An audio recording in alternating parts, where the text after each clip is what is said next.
Last day we have ended our portion with the FNSD analysis. We were discussing some of the methods of inventory control, or what are the major techniques of inventory control were being discussed, on which we have discussed the perpetual inventory system, then the economic, what is meant by economic order quantity, then the ABC analysis, VED analysis, and also FNSD analysis. So today we are moving on to the next analysis of the JIT method as the just in time, JIT.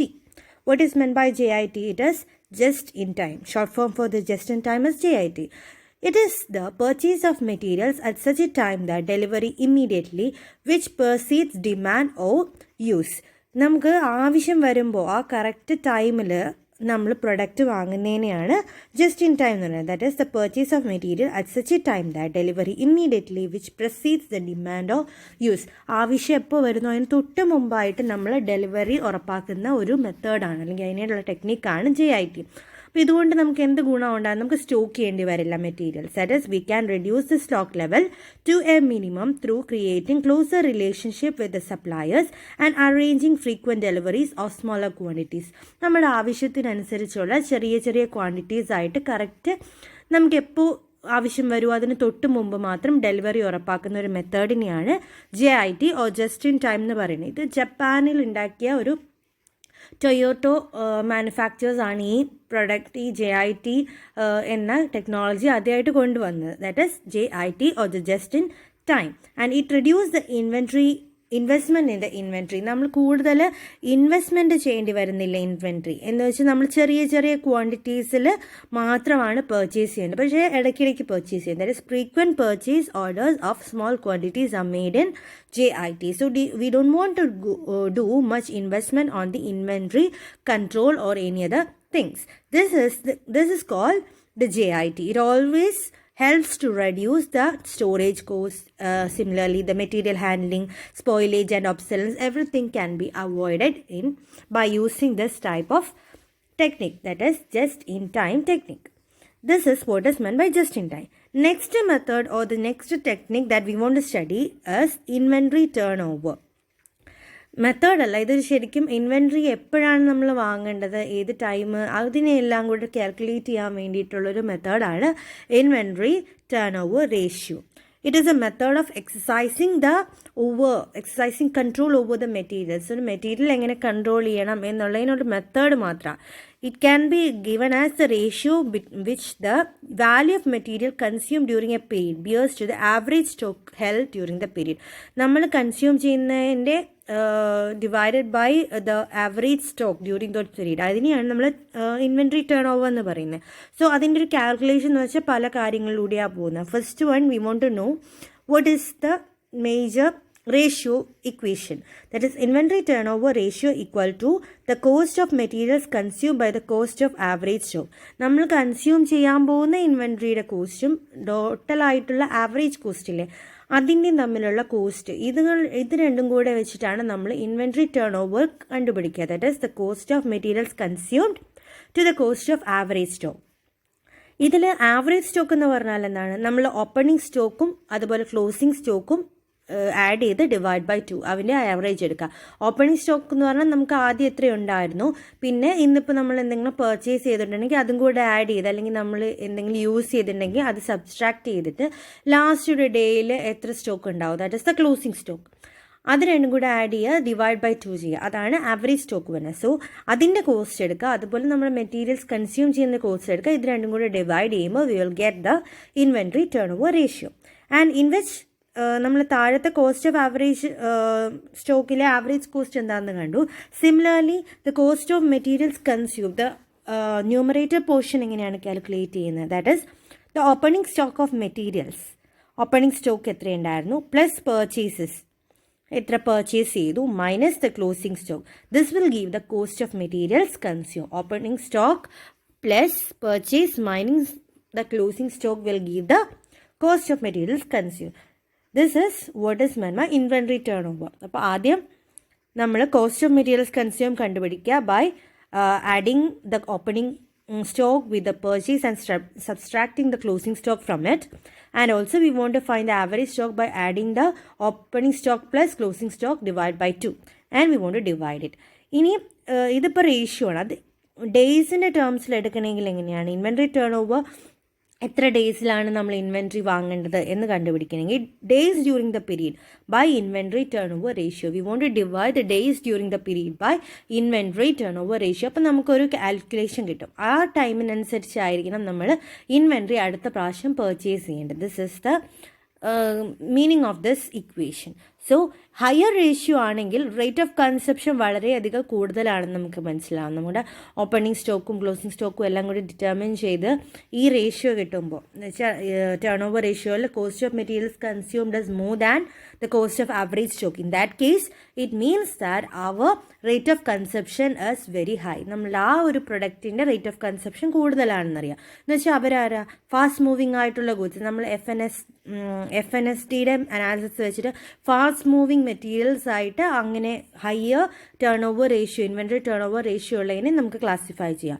അതേപോലെ lower ratio ആണ്. That is if the cost of materials consumed is minimum compared to the average cost ആണെങ്കിൽ it means that they are belonging to the slow moving materials. അത് S കാറ്റഗറിയിലേക്ക് പോകുന്നു നമുക്ക് classify ചെയ്യാം. അപ്പോൾ turn over ratios വെച്ചിട്ട് നമുക്ക് identify ചെയ്യാൻ പറ്റും ഒരു പ്രൊഡക്റ്റ് അല്ലെങ്കിൽ ഒരു ഇൻവെൻട്രി എപ്പോൾ റീപ്ലെനിഷ് ചെയ്യണം and what are the how we can classify the products into the fast moving and the slow moving materials. Okay, that is inventory turnover ratio. Next type of analysis is the SDE analysis. SDE analysis means S means scarce item, D difficult item and E is the easy item. നമ്മളുടെ ഇതിൻ്റെ availability, നമ്മളുടെ ഒരു ഇൻവെൻട്രിയുടെ അവൈലബിലിറ്റീനെ base ചെയ്തിട്ടാണ് നമ്മൾ ഇങ്ങനെ classify ചെയ്യുന്നത്. S D and E. S scarce, D difficult and E easy items. എന്ന് വെച്ചാൽ ഷോർട്ട് സപ്ലൈ ഉള്ള ഐറ്റംസിനെ നമ്മൾ സ്കേഴ്സ് ഐറ്റം എന്ന് പറയും. നമുക്ക് എപ്പോഴും ഇടയ്ക്കിടയ്ക്ക് കിട്ടുന്നില്ലാവില്ല, ദൂരെ നിന്ന് മാത്രം നമുക്ക് പർച്ചേസ് ചെയ്യാൻ പറ്റുന്നത് അല്ലെങ്കിൽ കുറച്ച് ക്വാണ്ടിറ്റിയിൽ മാത്രം അവൈലബിൾ ആവുന്നത്. നമുക്കതും കുറച്ച് ക്വാണ്ടിറ്റിയിൽ മതിയായിരിക്കും, പക്ഷേ ഭയങ്കര എസെൻഷ്യൽ ആയിട്ടുള്ളതായിരിക്കും ആ എലമെൻറ്റ്സ്. അതിനെ നമ്മൾ സ്കേഴ്സ് എന്ന് പറയും. Second one is A difficult item. എന്ന് വെച്ചാൽ നമുക്ക് പെട്ടെന്നൊന്നും പ്രൊഡ്യൂസ് ചെയ്യാൻ പറ്റാത്ത രീതിയിലുള്ള ഐറ്റംസ് ഉണ്ടാവും. സ്കേഴ്സിനേക്കാളും കുറച്ചുകൂടെ അവൈലബിൾ ആണ്, എന്നാലും ഡിഫിക്കൽട്ടാണ്. അങ്ങനെയുള്ള ഐറ്റംസിനെ നമ്മൾ ഡിഫിക്കൽട്ട് ഐറ്റംസ് എന്ന ക്ലാസിഫിക്കേഷനിൽ ഇടും. And the last easy item. Easy items means readily available. ഒരു മാർക്കറ്റിൽ പെട്ടെന്ന് കിട്ടുന്ന മെറ്റീരിയൽസ് അല്ലേ, അതിനെയാണ് നമ്മൾ ഈസി ഐറ്റം എന്ന് പറയുന്നത്. ചിലപ്പോൾ നമുക്ക് ആക്സസിബിൾ ആയിട്ടുള്ള മാർക്കറ്റ് കിട്ടാത്തവനെയും നമുക്ക് ഡിഫിക്കൽട്ട് ഓർ സ്കേഴ്സ് ഐറ്റംസിലേക്ക് ക്ലാസിഫൈ ചെയ്യാം. So based on the availability in the market, availability of these inventories in the market, we can classify the inventory into three types, that is S scarce item, D difficult item and E easy items.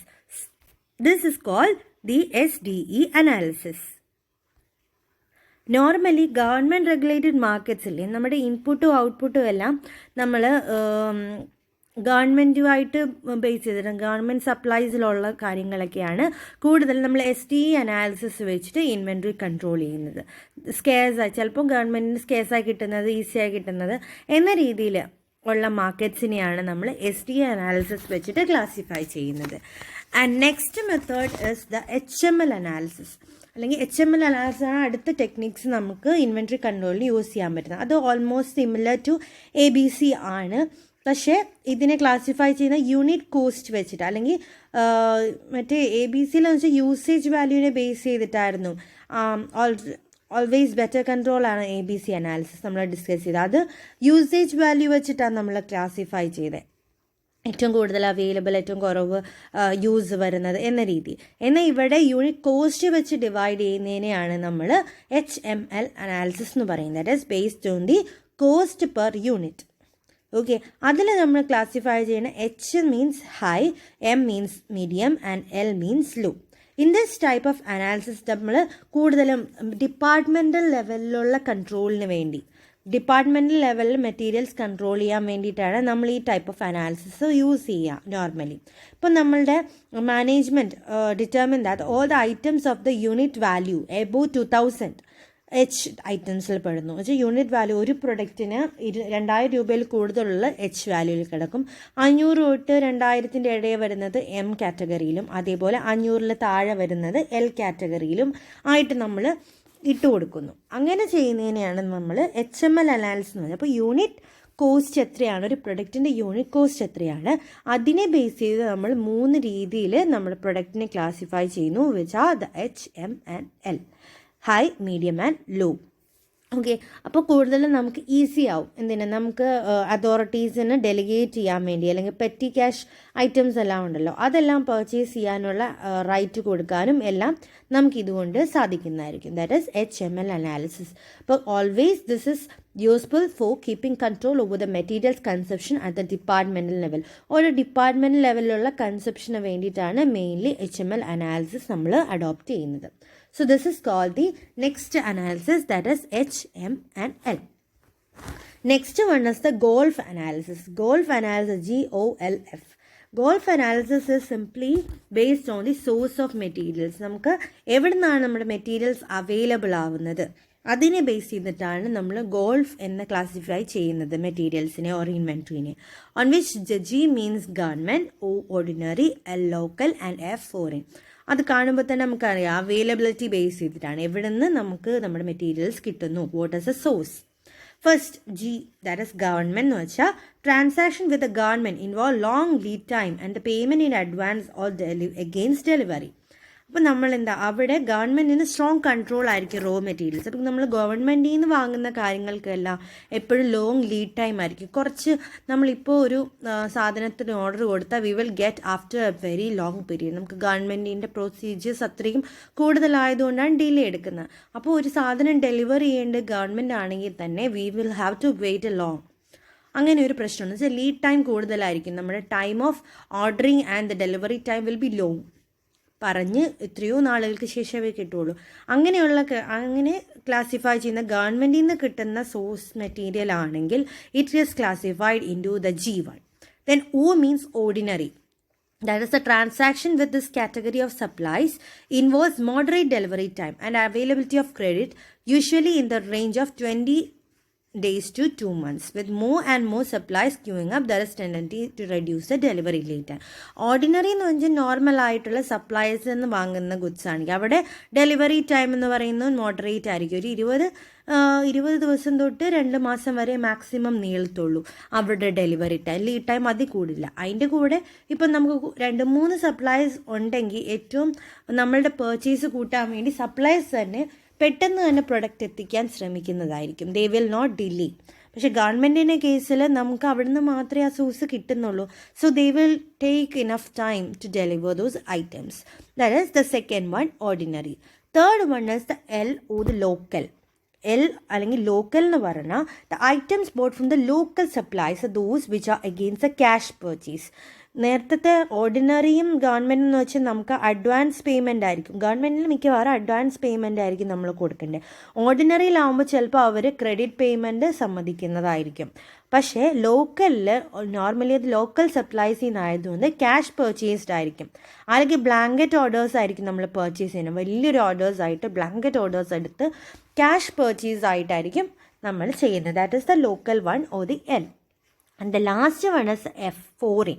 The transaction with such supplies involve lot of formalities and procedural work, clearance from the Directorate General Supplies and Disposal, offering of letter of credit, shipping clearance, etc. Foreign എന്ന് പറയുമ്പോൾ നമുക്കറിയാം export and import related ആയിട്ടുള്ള materials. നമ്മളിപ്പോൾ import ചെയ്ത ഒരു product എടുക്കുന്ന അല്ലെങ്കിൽ ഒരു റോ മെറ്റീരിയൽ വാങ്ങുന്നതിനെയാണ് നമ്മൾ ഫോറിൻ എന്ന ക്ലാസിഫിക്കേഷൻ ഇടുന്നത്. അതിലാകുമ്പോൾ നമുക്ക് പല രീതിയിലുള്ള ഫെസിലിറ്റീസ് ആയിരിക്കും. അവിടെ ക്യാഷ് പർച്ചേസോ അതുപോലെ ക്രെഡിറ്റ് പർച്ചേസ് ഒന്നുമല്ല. അവിടെ കൂടുതലും നമ്മൾ ചെയ്യേണ്ടത് ലെറ്റർ ഓഫ് ക്രെഡിറ്റ് എന്നുള്ള LOC ഒക്കെ വെച്ചിട്ടായിരിക്കും. നമുക്ക് ആ ഫോറിൻ കൺട്രിയിൽ നിന്നാകുമ്പോൾ അവരുടെ ബാങ്കുമായിട്ട് ലിങ്ക് ചെയ്ത് നമ്മളുടെ ബാങ്കിലൂടെ ഒരു ലെറ്റർ ഓഫ് ക്രെഡിറ്റ് വഴി മാത്രമാണ് നമ്മൾ പർച്ചേസ് ചെയ്യുക. അത് നിങ്ങൾക്ക് ഇപ്പോൾ കൂടുതലായിട്ട് ഡീറ്റെയിൽ ആയിട്ട് പഠിക്കേണ്ടതില്ല LOC ഒന്നും. പക്ഷേ ലെറ്റർ ഓഫ് ക്രെഡിറ്റ് എന്നൊരു കൺസെപ്റ്റ് ഉണ്ട് എക്സ്പോർട്ടിങ് ഗുഡ്സിലെല്ലാം. അപ്പോൾ അതെല്ലാം വെച്ചിട്ടായിരിക്കും പർച്ചേസ് നടത്തുന്നത്. അതേപോലെ പല രീതിയിലുള്ള ഇപ്പോൾ ഷിപ്പിലൂടെ ആണെങ്കിൽ ഷിപ്പ് ക്ലിയറൻസ് വേണ്ടി വരും.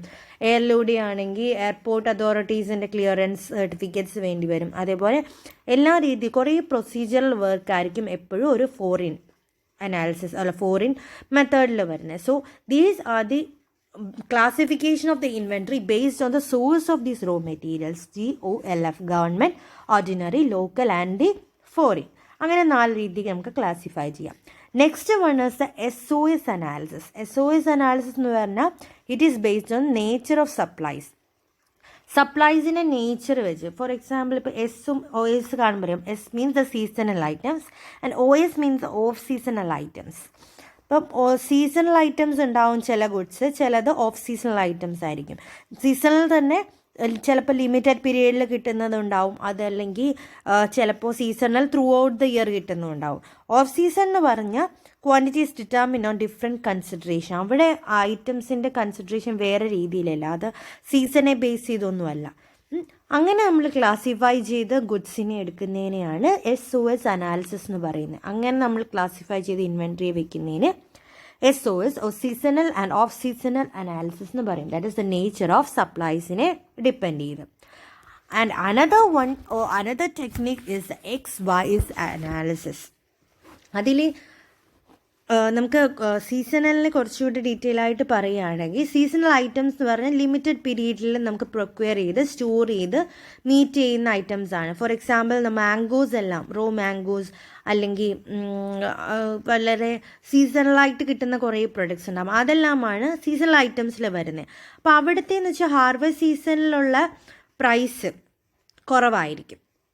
ഹാർവസ്റ്റ് സീസണിൽ ഇപ്പം മാംഗോ നമുക്ക് ഹാർവസ്റ്റ് സീസണിൽ വാങ്ങുമ്പോൾ അതിന് റേറ്റ് കുറവാണ്. എന്നാൽ ഓഫ് സീസൺ ടൈമിലാണ്, മാംഗോ ഇല്ലാത്ത സമയത്ത് നമ്മൾ മാങ്ങയ്ക്ക് നോക്കുമ്പോൾ അവർ കൂടുതൽ പ്രൈസ് നമ്മുടെ കയ്യിൽ നിന്ന് ഈടാക്കും. ബിക്കോസ് ദേ വോണ്ട് സ്റ്റോർ ചെയ്ത് അല്ലാത്ത സമയത്തേക്ക് അവൈലബിൾ ആക്കല്ലേ, അതുകൊണ്ട് അങ്ങനെയായിരിക്കും അതിൻ്റെ പ്രൈസ് വരുന്നത്. എന്നാൽ ഓഫ് സീസൺ ഐറ്റംസിന് അങ്ങനെയില്ല.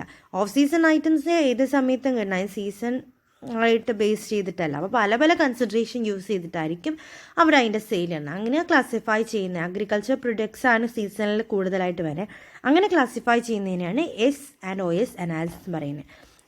Now we can discuss the XYZ analysis. XYZ analysis means it is based on the closing inventory value of the different items. ഒരു ഇൻവെൻട്രി അല്ലെങ്കിൽ അതിൻ്റെ ക്ലോസിംഗ് വാല്യൂ എത്രയായിരുന്നു, ഓപ്പണിംഗ് അല്ല, ക്ലോസിംഗ് വാല്യൂ എത്രയാണ്, അതിനെ ബേസ് ചെയ്ത് നമ്മൾ ക്ലാസിഫൈ ചെയ്യുന്നതിന് XYZ അനാലിസിസ് എന്ന് പറഞ്ഞാൽ. ഇപ്പോൾ ഇൻവെൻട്രി വാല്യൂ ക്ലോസിംഗ് ടൈമിൽ ഹൈ ആണെങ്കിൽ അത് X കാറ്റഗറിയിൽ പെടും. When it is very low it will belong to the Z category. either high either low എന്ന കാറ്റഗറിയിൽ വരുന്ന ഇൻവെൻട്രി ക്ലോസിംഗ് ടൈമിൽ അതിനെ നമ്മൾ Y എന്ന രീതിയിൽ ക്ലാസിഫൈ ചെയ്യും. So these are the different levels അല്ലെങ്കിൽ ഡിഫറെൻറ്റ് രീതിയിൽ നമ്മൾ ഇൻവെൻട്രീനെ മാനേജ് ചെയ്യുന്നത്. ഇപ്പം ക്ലോസിംഗ് ഇൻവെൻട്രീനെ വെച്ച് ക്ലാസിഫൈ ചെയ്യുന്നതാണ് XYZ അനാലിസിസ് പറഞ്ഞത്. So today we have discussed some relating with the JIT onwards. Before we were dealing with these techniques of inventory control. In last lecture we have discussed the economic order quantity, perpetual, ABC analysis, VED, Pareto, FNST. So today we moved into the JIT. JIT എന്ന് വെച്ചാൽ just in time analysis ആയിരുന്നു. അതിൽ നമ്മൾ ഇൻവെൻട്രീനെ correct നമുക്ക് എപ്പോൾ ആവശ്യം വരുന്നു ആ സമയത്ത് മാത്രം പർച്ചേസ് ചെയ്യുന്നു, അതാണ് JIT വരുന്നത്. ദെൻ ഇൻവെൻട്രി ടേൺ ഓവർ എന്ന് വെച്ചാൽ നമുക്ക് cost of materials divide by the cost of average stock. അതിന് നമ്മൾ കോസ്റ്റ് ഓഫ് മെറ്റീരിയൽസ് ആദ്യം കണ്ടുപിടിച്ചു, നമ്മളുടെ ഓപ്പണിംഗ് സ്റ്റോക്കിൻ്റെ കൂടെ പർച്ചേസ് ആഡ് ചെയ്തു, അതേപോലെ reduce the closing stock from it. Then cost of average stock നമ്മൾ കണ്ടുപിടിച്ചു by adding the opening stock plus closing stock divide by 2. എന്നിട്ട് ഇതിൻ്റെ റേഷ്യോ കാണുന്നതിനാണ് ഇൻവെൻട്രി ടേൺ ഓവർ റേഷ്യോ എന്ന് പറയുക. അത് ഡേയ്സിലാക്കുമ്പോൾ the total days during the period divide by the inventory turn over. Thus we have calculated what is a inventory turn over. അപ്പോൾ inventory turn over ratio കൂടുതലാണെങ്കിൽ അതിൻ്റെ അർത്ഥം എന്തായിരുന്നു, കൺസെപ്ഷൻ വളരെ കൂടുതലാണ് മെറ്റീരിയൽസിന്, അപ്പോൾ അവരെ നമുക്ക് ഫാസ്റ്റ് മൂവിങ് മെറ്റീരിയൽസ് ആക്കാം. If it is very low it means that they are slow moving, so we can move into the S category. FNSTയിലെ തന്നെ S കാറ്റഗറിയിലേക്ക് മാറ്റാം. Next we have discuss the SDE analysis, the scarce, difficult and easy ആയിട്ട്. നമ്മുടെ ഇൻവെൻട്രിയുടെ availability base ചെയ്തിട്ട് നമ്മൾ 3 രീതി classify ചെയ്തു. Then on the base of the departmental ലെവലിൽ നമ്മൾ അതിൻ്റെ യൂണിറ്റ് പ്രൈസിൻ്റെ ലെവൽ വെച്ച്, യൂണിറ്റ് പ്രൊഡക്റ്റ് പ്രൈസ് വെച്ചിട്ട് നമ്മൾ ക്ലാസിഫൈഡ് ആണ് HML അനാലിസിസ്. കൂടുതൽ ഇത് പെറ്റി ക്യാഷ് ഡീലിങ്സ് എല്ലാം അതോറിറ്റീസിന് ഡെലിഗേറ്റ് ചെയ്യാൻ വേണ്ടിയിട്ടാണ് HML അനാലിസിസ് നമ്മൾ അഡോപ്റ്റ് ചെയ്തത്. Then golf analysis on the base of the availability of the material. എവിടെ നിന്നാണ് നമുക്ക് അവൈലബിൾ ആവുന്നത്? ഗവൺമെൻറ് ആണോ, ഓർഡിനറി ആണോ, ലോക്കൽ ആണോ, ഫോറിൻ ആണോ? ഗവൺമെൻറ് ആകുമ്പോൾ ഏത് രീതിയിലുള്ള ക്രെഡിറ്റ് ഉണ്ടാവാം, ക്രെഡിറ്റ് പർച്ചേസ് ചെയ്യാം, അല്ലെങ്കിൽ കൂടുതലും ഗവൺമെൻറ്റിൽ വരുന്ന അഡ്വാൻസ് പേയ്മെൻ്റ് ആയിരിക്കും. ഓർഡിനറിയിൽ ക്രെഡിറ്റ് പർച്ചേസ് ആയിരിക്കും കൂടുതൽ വരുന്നത്. ലോക്കലിൽ നമ്മൾ കൂടുതലും ക്യാഷ് പേയ്മെൻറ്റ്സ് ആയിരിക്കും. ഫോറിനിലാണെങ്കിൽ LOC എന്ന രീതിയിലായിരിക്കും. Next we have discuss SOS, that is seasonal and off seasonal analysis. And at last we have discuss the XYZ analysis. By this നമ്മളുടെ തേർഡ് മൊഡ്യൂളും കംപ്ലീറ്റ് ആയിട്ടുണ്ട്. So tomorrow or from the next day we can deal with the module number 4, that is the plan layout. So with this I am ending my session. അപ്പം നിങ്ങൾക്ക് ഞാനൊരു internals പറഞ്ഞിട്ടുണ്ട്. that will be the portions for the internals will be discussed in the group. Okay, so that's all for the day. Thank you. We can meet in the next lecture.